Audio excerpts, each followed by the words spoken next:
Now, where are we at today? We are in Cottage Grove, Oregon today, Dave. And what are we doing here today? We are here to tell the story of another great craft brewery Which in one? a local community. Which one is this? This is the Coast Fork Brewing Brew Station. That must be the one right across the street. Guys, here we go. Season 4, Episode 1. Really exciting. Thank you, Emily, for sitting down with us. Thank you is for really being awesome. here. And guys, make sure you subscribe, leave a like on the video, comment below if you've been here or not. And this is a great opportunity for you guys to hear the story and then make a trip down here. It's just off 5-5, not too far away. Yep. Beautiful little town. Just south of Eugene, what, about 12, 15 miles or so? Yeah. About 15 to 18 miles. Yeah. Yeah, so beautiful spot here. All right, make sure we're all on the shop here. Oh yeah, we're perfect. Oh, my lemonade. No, just what? No props? You can have He'll- We don't even have a yeah, beer. we should grab a beer actually and talk about that. You guys want a beer? Yeah, I'll take a light. The light and then Blue Goose, that's my go-to here. something to drink? No, I'm good, thank you. She'll be drinking mine. Dale's at work. It's just, I don't care if it's still early, but we're at a brewery when we're filming. We have to have a beer. You gotta have a Have beer a in here. shorty. But if you're going to have a shorty, you may as well have a pint. See, Yes, I like the way exactly. she's thinking. That's Exactly. We got Evan here. And God, man, tell us a little bit about some of your history as far as cooking goes and what got you involved with Coast Fork Brewing. I've been cooking for, I want to say 40 years now. 40 years. I started wow. with my father shucking oysters, peeling shrimp and potatoes as a little person. Nice. And then my love for cooking and food grew. Nice. I did a lot of cooking in my early days as well. So cooking, I love cooking, Yeah. creating food. And hey, your I like food, to by eat. the way, delicious. Great. It's I great. Thank love you. the That's- food. It's quite a compliment, and the team thanks you for that. 'Cause Yeah. It takes They're- all of us to get it done. And it's a homegrown food. That's what I love. It's not like Yeah. mainstream. It's more taste of the local area. All of our kind food. pies, desserts are made by Dale, and she makes them every morning, or Tuesdays and Fridays. That's great. Awesome. Scratch pie, scratch recipes. Nothing comes out of a can, but like what would come out of a can? Yeah, right. Well, it tastes that way. It tastes Yeah. very fresh, and I love it.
All right, guys, welcome to the brewing side of Coast Fork Brewing. We're joined by Steven. Thanks for joining us, Steven. Absolutely. We just had a great conversation about all kinds of cool stuff in here. But Steven, let's get to know you a little bit, man. Where did you grow up, first of all, and then how did you get your way into the brewing world? Well, I actually grew up in the Midwest. I grew up in Muncie, Indiana. Wow, okay. Big change. And I met a girl. I had my father lived out here. Okay. And I graduated from high school in '91. I just dated myself, but and I moved out to actually Ellensburg, Washington, initially, but I was only there for Okay. a few months, and the whole family came down to the Eugene area. So I was kind of in the Northwest right when things were starting to kind of pop with craft beer in the very early days, like Pete's Wicked Ale, and of course the hallowed Sierra Nevada Pale Ale. Yeah. These are things that, from a Hoosier, it was a whole new world. Like, Yeah. I wasn't actually not going to incriminate myself, but of course I wasn't old enough to drink beer. But yet I got, for vicarious reasons, I got chances to try these beers. It tends to happen. It tends to happen. So, you know, I've always been interested in old world beers as well as the rest of the culture of the old world and how that relates to where we are here in the United States and why. And so I was interested in traditional brewing, and I actually think my folks back in the 70s, as a lot of people did in the Midwest and probably everywhere, made wine in buckets and stuff, you know, Right. it was like berry wine, and it was awful. And but you know, when Carter repealed that law in '79 that allowed people to have homebrew shops and stuff, and it was actually kind of, you know, it was an open thing, everybody got into it. So I remembered that, and I was thinking, you know, I'm 19 years old and I love beer, but I can't go buy it. But I could make it. You make it. I was at a used bookstore and I found Byron Birch's homebrew book from England. It's a little paper book. I still have it. Awesome. And it's got like burner marks on it. It's stuck with malt extract. It's a mess. But, you know, I was like, I'm going to do this. And I remember I walked from my apartment in Eugene at 11th and Patterson to the Home Fermenter Center, which was the only homebrew place in Eugene at the time, which is at First and Monroe. So it was a hike. I walked down there, Yeah, I it bought is. all the stuff, I put it in a backpack. I had these like, you know, snap down lid containers of malt syrup and hops and stuff, and I put it all in the backpack, and I walked all the way back, and I got my old black enamel canner out, and I made my first batch of beer. I actually made two. I made an English bitter, and I made an Irish stout. And I was... Were they okay? Were they, you know? I remember them being dazzling, but that's probably because I didn't have a lot of grounds for comparison. Right? Yeah. And I was just so blown away that it worked at all. That I was like, this is amazing. And of course, I went totally over the top being a dorky kid, and I made like labels for the bottles. Awesome. I would have done the same thing. I think I still have a couple of the bottles. Hey, that's Nice. awesome. But yeah, so then it was all over. It was like, oh, I can just do this. I can just make beer. And I started doing it, and of course my apartment got really popular. I bet. Yeah, I made cider too. You know, I'd buy just juice that didn't have any sorbate or anything in it, and ferment that. You know, and So you were like a pioneer in hard cider. yeah. I did a terrible thing once. I got a bunch of bulk. It wasn't bulk. It was on sale at Albertsons, where they used to have a thing where you could buy like 10 things for $10. This is also dating Right. Yeah. back a long way. So like they had 1 gallon pure apple juice, 10 for $10. Like Nice. I got 2 5-gallon carboys, right? I got an idea. So I made the cider, and you know, if you just fermented it, probably would have been like 4%. But I'm like just pouring sucrose into it. I put champagne yeast on it, you know, and it ended up like 15% and still sweet. Nice. So then, being even smarter, not smart, I bottled it in Grolsch flip top bottles. Yes. So they were just beer bottles. Yeah. So my buddies are coming over. I'm like, hey, I got some cider in the fridge. And of course, they're pulling them out. Aesthetically, it looks like a bottle of beer. Surely it's not 15%. So they're drinking it like beer. Oh, no. It's like July. You know, we're having a barbecue. It's July. no. They're just sucking this stuff down. Next thing you know, This isn't ending well. my friends are like crawling around in the yard. Yeah. So, you know, these are lessons you learn when you get into fermentation. Like, you know, just because you can doesn't mean you should. But yeah, I did a lot of that kind of stuff back. I made mead. I did all sorts of goofy stuff. I tried mead once. Yeah. It didn't work very well, and It I takes quit. a lot of patience too. I mean, honey does not want to metabolize. It Yeah, does not. plus I just bought, off the shelf, regular grocery store honey, and Yeah. it was a cheap recipe I found online. Like, oh, make some mead. I mean, Yeah. I've had them work out great. I've had them take a year and then be awful. It's like, I oh, leave God. it to the I just leave it to the professionals. I tried the beer thing too, but I bought one of the Mr. Beer kits. Oh yeah. Yeah, remember those? Just sell them in the mall at the Yeah, kiosk. yeah. Yeah. Those are horrible. Oh no. Bed Bath and Beyond, I think, right? Probably. I think they sold them there. Yeah. At a Beer and world candle market wax. or Well, something. that's a very early '90s Yeah. window, like into the world of when craft beer was taking off. It was Yeah. like, obviously it was a popular trend because companies were doing things like the Mr. Beer Kit. Yeah. So anybody can do this in their man cave or whatever. It's not really that simple, as we now know, but Yeah. it took off. And I think somebody gave me one for Christmas after I was already brewing and I was already like doing pretty well. And they gave me one of these things. It was actually like a bag. You hung it on the wall and you like push this thing into the cap and it like injected the yeast into it and then it just swelled up on its own. Oh my goodness. And a spigot at the bottom. It was awful. All right. Well, what beer or brewery was like a big inspiration for you that stuck in your head that you're like, I want to make a beer like that? Well, I mean, I think, boy, that's a tough question because my mind just went in a bunch of different directions. But honestly, I'm an unabashed worshiper of Guinness. Okay. I've always felt that Guinness was a world-class example of the style.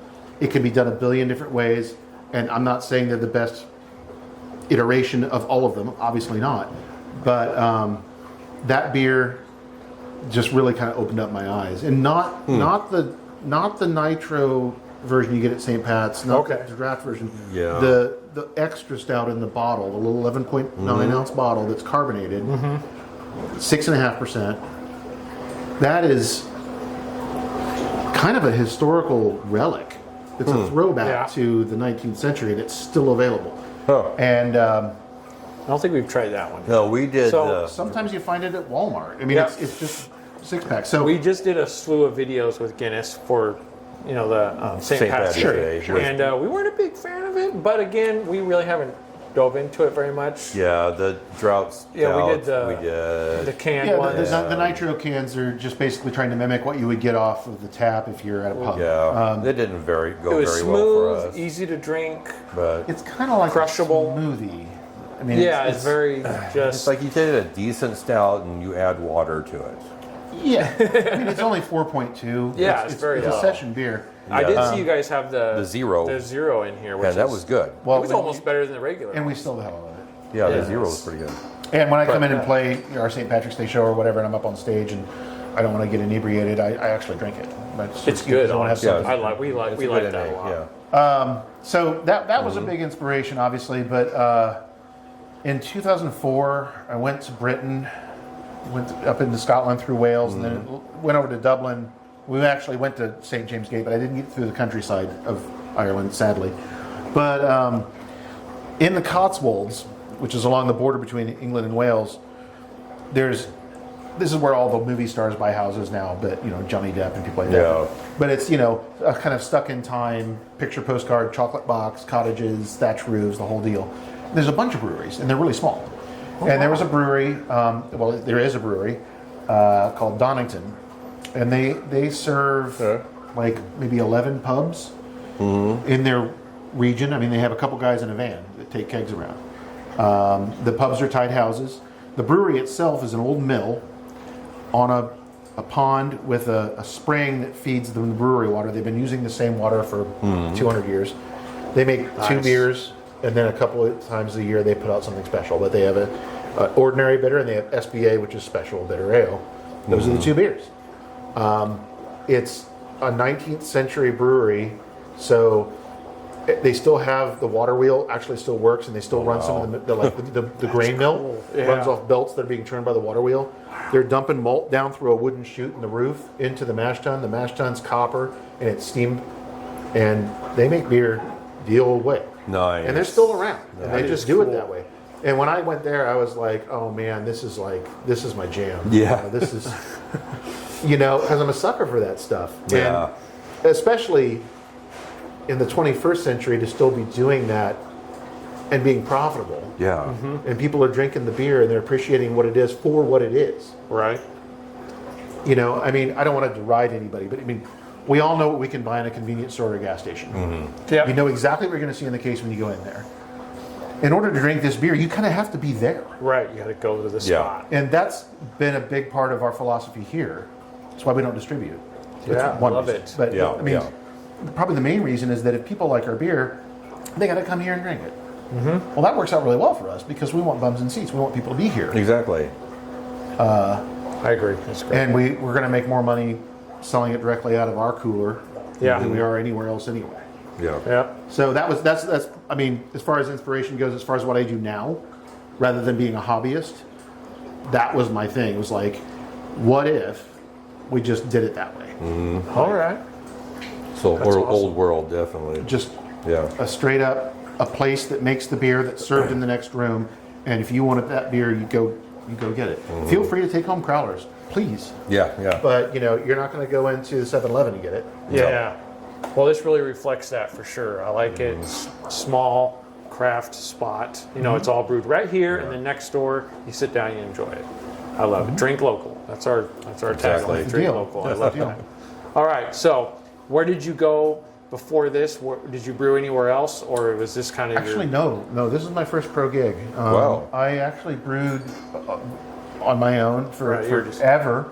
I did run a homebrew store for a couple years in the late 90s because at that point I had enough experience in it that I could work at a homebrew store. And I did that for a bit, and that store actually ended up becoming the Falling Sky homebrew store, which then became the Falling Sky Brewery. Which we filmed with Falling Sky. We did. Go watch that episode. But I wasn't involved in any of that genius. I was not to do with just me. employed. I was just an employee. But I did that for a bit. Packaging cool. up hops in a vacuum packer and helping people find what they needed. Right. And we did the soda extracts and all the other stuff too. It was a cool thing. Yeah. Before there was all the online stuff. When you still could run a bricks and mortar homebrew store. It was great. And so I did that for a bit, and then I went back to my previous career, which was working in the musical instrument business, which is a whole different aspect. But Beer and music, it goes together. well, they do. They do. They do. But so I did. I mean, life changes and stuff. So Yeah. I did that for a while, and then I went back, and then actually I was working at the music store when my sister came in to buy chicken feed, and Emily, who knows her, said, "Don't you have a brother that knows about homebrew stuff?" And we still sell homebrew supplies in that farm store. I mean, you can you can buy like a packet of champagne yeast, you can buy like a little bit of stuff, you can buy some malt extract, things like that. And we got a lot of people around here with lots of fruit trees. There's a lot of people making cider, making homemade wine. We have a fruit press that we rent during the fall for people that I've got all these apples, but what do I do? That kind of thing. So I came in initially, that's where I started with this whole thing with Coast Fork, was I came in to sort of help run that aspect of it. Okay. And I didn't even know they had a growler fill station. And then Emily was like, I really like beer and we're doing a growler fill station. I'm like, sweet. So then I got, into helping her with how we chose the beers we put on tap. And it just snowballed from there. It was like, we didn't even do on premises for a long time. We just did just growler fills over on that side. And this room here where everyone's sitting was actually full of straw. Oh, wow. So it was just the little room that had the tap house. And it was just for taking beer out. Wow. And then we changed our licensing with OLCC because people were like, when can I stop and have a beer here? And we started by just doing pint nights on Fridays because you can actually break it up that way with the OLCC. And they're like, on this night, you can serve beer here. Yeah, you so we get did your that. one day light, your temporary light. And we had this tiny little beer garden. I mean, tiny little beer garden with a fence around it. And what would happen is that we'd be here on a Saturday and people would come back, man, I had such a great time last night. Can I get a beer? I'm like, no. Only Friday night. So you can buy a growler and take it home. Yeah. Right. So it became very clear very quickly, this thing is blowing up, and we should probably just go ahead and be a pub. And that was still long before 2019 when we put this stuff in. It was a really long journey to get to the point where, from the point where I'm like, Emily and I are basically, selling animal feed and growlers of beer and some homebrew stuff to this, which is, it's kind of mind-boggling actually, but it was just sort of a natural evolution. We ran the tap house with the pub being open all the time for years. And then it just kind of came about. We're like, why don't we look around for a little system? Maybe we can just make beer. We did it in retrospect, we did it at the worst time. Well, yeah. Right. During COVID, breweries shutting down left and right. Yeah. And we were like, well, we're just going to make it here. We're going to sell it here. Let's just do it. And it's worked. That's awesome. Yeah. That's awesome. And yeah, unfortunately, a lot of those breweries did shut down with because of expansion issues too. Though. That too. Expansion. Well, it was like issues. a perfect storm. You know, it's like as everybody was getting so big, and we're like, yeah, I can open up a tap house for my brewery that's 30 miles up the road Yeah. in the college town and milk some of that, and then it all went to hell. Yep. It just Yeah. blew up. Sounds like one we worked with. Everybody wakes up one morning and goes, "Oh my god!" Yeah. Yeah, they were in Then it's Eugene gone. for a week. And they probably mentioned this to you too. That like the other thing that adds to our ability to succeed is that a lot of those breweries were renting. Right. You know, to own the building is massive. Yeah, it is. Yeah. And I feel Yeah. really bad for a lot of those guys. Like, I'm not gonna mention any names, Yeah. but I We feel know. I feel bad for a Yeah, lot we of them because a lot of them made excellent beer. Yes. And Did. it's really sad to see that it all kind of go like this. But you know, when you got to pay your employees and then pay a landlord and then still try and make some money off the beer, and plus if you're distributing, you gotta That's another one. be driving out there getting your Yeah. empty shells and doing all this other stuff, and like, do you want another keg? And Yeah, it becomes rough, a, man. a mess. it's rough. So being kind of insular and sticking to our philosophy has made a difference. I think in that we're here. Yeah, and Yeah. it's definitely worked great for you guys because every time I pop in here, I mean, it's at the minimum half full. Yeah. Minimum. I mean, Yeah, it's I mean, right now it's Saturday afternoon and we got a band tonight and it's going to fill up. yeah, it's going to Yeah, it's fill starting up. to. I see more people milling around The out weather's there. beautiful. It's Oh, going to man. be pumping. Beautiful Yeah. day. And we're only just getting into it. We're coming out of winter. We're just beginning. Right. Yeah. I mean, It's about to get busy. good thing you guys didn't come in July because I'd Probably wouldn't find a place to park. Trust me. All right, well, let's talk about some of the beers we got. This is the light beer. yeah. Big fan of this. Really, Okay. really good. Love this beer. Kind of talk to us about this one Okay. specifically. Well, you know, it came to pass that people wanted an American light lager, and you know, I've got my opinions about this stuff, and it's not that I'm not a beer snob about it. Actually, I got a 6-pack of Miller High Life Tall Boys in my fridge right now, but I didn't want to make Coors Light. Right. I did, Yeah. You know, Agreed. so Or Coos Light. I thought about it. And I was, Who's lights not bad? What are you talking about? I Jackass. thought about it. And I was like, Shout out. what about Coors Banquet? Something along those lines, yeah. like something with say High Life, like Okay. something with a little bit more meat to it, but Yeah, a little still. more body. I a mean, little it's more only flavor. 10%. It's only 10 IBUs, and it's only I got 4. 10%. No, That's no. a lot. Yeah, you're in big trouble, buddy. 10 IBUs. Sorry, Damn it. 10 Dave, you're IBUs driving- 10 and IBUs. 4.5%. You know, Okay. that's kind of like locked into that lawnmower beer thing, right? Yeah, yeah. So, you know, what I did is I used good malt. You know, I used Weyermann Pilsner malt in it, which is what you might use in a big German beer. That's where that little bit of flavor Little comes bit in. of right biscuit there. in I there. get Yeah. that. That's nice. And I then love it. straight up, just that and some Satz hops and lager yeast, and that's it. Nice. It's good. It's really good. Because, you know, some things don't need to be fixed. You know what I mean? Yeah. Yeah, yeah. The whole reinventing the wheel thing. Like, Yeah. the customer that wants this beer wants this beer. And I'm that so customer. I just made that beer. You know? And man, we sell it. I mean, we sell it like crazy. So I think, well, that's what's in this tank. And I just kegged a batch of it out of the Bright. So it's like, I wouldn't say we're up to once a week, but we're once every 2 weeks making that beer and then kegging it on the. Wow. I mean, it's What was the full name of this one again?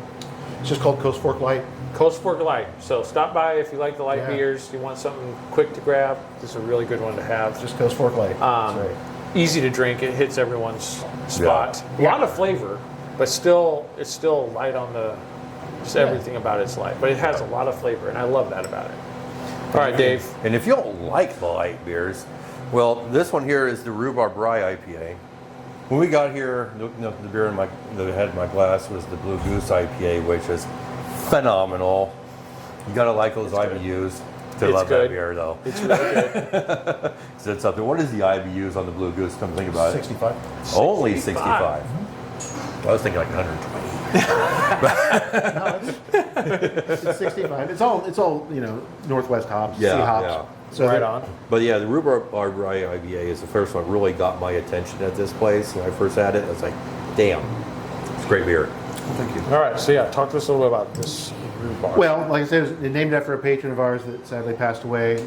His parents are still valued customers. Are here easily 2 times, maybe 3 times a week. Sweet. It's just a variant, really, on the Blue Goose in a way.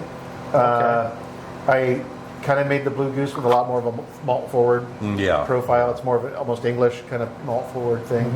And Because it's a lot darker, the color than this one is. yeah, it is. It's got Yeah. some caramel in there, and I didn't want to do, just a beer. I mean, the gentleman that came in, he was all things beer. He was like me, like every day was a different day for him, and he'd be like, I want this beer today. Today I want a porter. Today I want the light. Kind of And how I so am he when was I go to a a brewery. real rounded drinker, and I was like, well, gosh, what would rhubarb actually want me to make for him? And so I was like, well, what if we just did like a Northwest IPA, but we put rye in it and made a rye IPA? And I was talking to Stephen Hughes from Coldfire, who was very instrumental in helping us with this project when we started it. Awesome. And I was like, man, I've never made a rye IPA. What should I do? So he helped me with like proportions and stuff. And the gentleman Rhubarb was also kind of a foodie, and he really liked rye. Yeah. So Okay. he liked Reuben sandwiches and stuff. So his nickname was Rhubarb, and so we were like, well, Okay, so there's not actually So there's rhubarb. there's no rhubarb. rhubarb in it. No, There's no rhubarb His in this nickname is beer. Rhubarb. Okay, that makes sense. So don't come in here thinking it's going to be a No, that's it's special. not. A rhubarb beer? No. But It's Dale just does the make a name. very good strawberry rhubarb pie. If you would like to pair it. Okay. I perfect. love some rhubarb. That would be a good Brings pairing. you back to my childhood right there. Yeah, that's right. That's right. Okay. So we're like, we're going to do this, sort of dedicated beer to this fella. And I was like, well, let's just go Northwest and do, like, again, C hops. I think it's mostly Centennial and Cascade. It's pretty textbook, really. But, throwing a little bit of that German rye in there, like, gives it a little bit of extra depth. And, Yeah, for sure. It's good. and it's really popular. It's kind of like, like the RPM drinker. When Yeah. they come to the bar, I don't have anything that's really RPM. Yeah. But this will tick the boxes. They're like, Yeah. oh, this is good. I And get that. Yeah, I get does that it, for sure. It's a little bit drier because of the rye, and Okay. but people like it. So It's actually got a lot. I like that one. Yeah, I really. Obviously, I really do too. Yeah. All right. Now, do you have a like a flagship beer for Coast Fork? And what? I mean, I think that when we started, it was the Row River Red. Okay. Yeah. It's arguable now if that's still. I mean, we certainly. I mean, that's another one I'm making all the time. We certainly Popular have one. people that like they just exclusively drink it, and it was our first beer. But I think the light probably is a pretty close contender. It's really good. It's really good. Guys, before you watch this video, we'll have our flight video up, which we're going to film here in a few minutes. Okay. Okay, so watch that. We're going to get a flight of beers, try them all, so we can show you guys what to expect when you come in here. And then you'll be watching this one, of course, after that. But yeah, I'm excited to try what you guys got on Yeah, tap. let's do it. Really excited about that. All right, so moving forward, what do you got coming up? Do you have any new beers you're working on? Well, we have the Bohemia Mining Days celebration coming up here. Yeah, that's going to be a big one.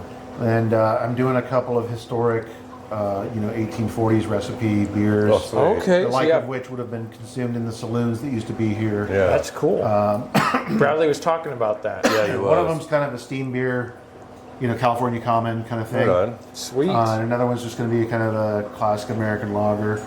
But, again, based on historical recipes that I've got in my archive that I can pull from, there's then be a little more character than just say the Coast Fork Light, right. And the fermentation temperatures and things like that are also, they also affect those flavors a lot. Like California Common using water yeast at room temperature, it's a different story. So those are going to be fun to do, and we're going to have them just on tap here for the festival, as far as I know. Okay. So those are coming up. We just got through my big special release season. There's the Burns thing with the Wee Heavy. There's of course St. Patrick's Day thing. Actually, one of the beers for St. Patrick's Day is still on Clover Stout, which is oddly enough more of a tropical stout. Ooh. I'll have to put that on the Kind of flight. in the vein of we'll get it on the flight. Kind of in the vein of an Australian stout like Tooth Sheep Yeah. or something like that. So it's real roasty. It's It's bigger beer. It's I think 6.5. Nice. But going into the summer, I'm probably going to be basically just doing everything I can do to keep up with the portfolio. Yeah. Right. I tend to do things like the brown ale, the Scottish ale, the Scotch ale, which is the wee heavy, the old ale. That kind of stuff tends to be more in the rainy months. Right. And it makes sense to have a blonder The heavier tap beers. list in the summer. Yeah. This beer is probably the last amber beer that's not in the normal lineup that I'm going to be doing this year, and that's that English ale. And that'll probably carry out through the summer, or at least halfway through. We do sometimes, like there's a Hefeweizen on right now, and I tend to have that around during the summer, but I don't make it all year long. Yeah. Gotcha. And we've tried other stuff too. I mean, I've got a bajillion things that have come out only once, and then they never came back. And it's not necessarily that they weren't good or that people didn't like them. It's just that this is such a small brewery. I have to kind of pick and choose. Right. Yeah. So, one thing, I mean, personally, there's things that, like Emily and I have talked about bringing back our mild ale, which is another thing that nobody makes. It's like a 4% Oh, mini bitter almost. Mild ale is an interesting. English style that nobody makes anymore. It's like a throwback. That's cool. But I like those. We love it. But, you can't always make that decision based on what you want to drink after work. yeah. Right. You need to make the decision based on what On you're what selling. sells. Yes, yes. What sells? So, That's number one. I got some recipes in my file that I want to make that are really bizarre, I can tell you. Yeah. But I know better and we than would love to see you make them. I know. But Beer snobs would general love to see it. population. You got to make money still. It's a business. yeah. yeah. If it sits on the taps forever, then it's just a no-go. Right.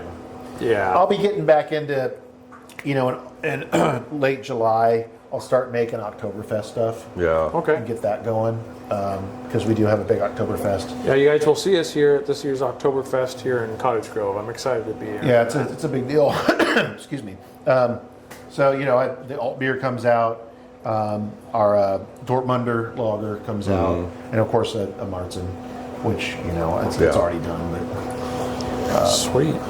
What is your personal favorite beer to brew or style of beer to brew?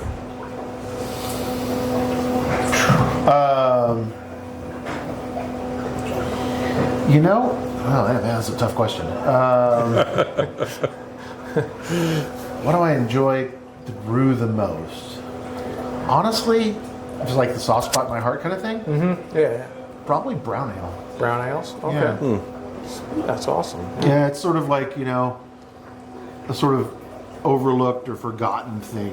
Yeah. Yeah. And it used to be Yeah, it's kind of the a- bread and butter of the beer world. Yeah, it was. I remember- 150 years ago, but Well, hell, I remember, when I was first getting into craft brews, like 20 years ago, the brown ales were extremely popular. Oh yeah, they were. Yeah. Like the Newcastle, for one. Newcastle it for was- sure, when it was still made there. Yeah. And of course, I mentioned earlier Pete's Wicked Ale. I don't know if you remember that. Yeah, I remember that. The bomber of Pete's Wicked Ale. I mean, that was a gateway beer for me, for sure. Yeah. I just have a soft spot in my heart for them, And Sam Smith's Nut Brown is like the quintessential. I mean, they invented the style, Well, basically. Rogue had a really good round. Yeah. Yes, they did. They did. Now, a lot of brewers do it, but are you? All right. We did a couple things early on with collaborations. When we were first getting started, we actually worked with Backside and Roseburg Okay. to brew on their system when we didn't even have a system. So Yeah. that was automatically a collaboration. Yes. And that was fun to do. We just did a pale ale, which is fine. And, Yeah. let's see, when the other brewery was still open in town, Yeah. we had both just opened, and it's sort of a way to sort of dispel like this idea that we were adversarial, which we didn't want, because it was better to have the two breweries than just Yeah. one. Yeah. And that was a great brewery too. It was, and Nate's a good buddy of mine, and I've learned a lot from him actually. We did a collaboration together. He and I got together. We did a Christmas beer for release that first year. Nice. It was really successful, and we were able to barrel age it in his barrels department. And, Yeah, he had a great barrel age system on Yeah, And- and and we so- worked with Nate, at Covered Bridge. Check out that Behind the Brew Yeah, episode. go watch that video. They're no longer around. Rest in peace, but- Covered Bridge.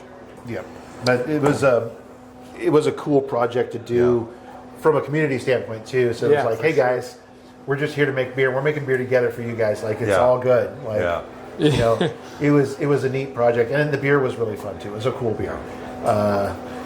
But that's been it so far. I mean, we've talked about maybe doing some other stuff, but so kind of been down really. Yeah, because like down in our hometown, Roseburg, all of the breweries there have worked together before. I mean, Sure, yeah. They did the Umpqua Ale less than a year ago. They did that Yeah, one. last year And we they were, did that. Nick was there to film on that. Yeah, go watch And that was video. all- Great even one. Thomas from McMinimans was even there for that one.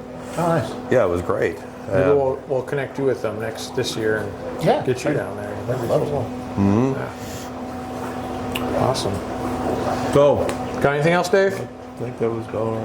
You good? Got any closing thoughts? Come drink some beer. Drink local. Chill out. Drink local. Come down to Cottage Grove. Check out Coast Fork Brewing. Tell them Beverage Hunter sent you. It's a great spot. We'll see you guys in the next episode. Thank you so much for watching. We'll see you later. Bye.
Yep.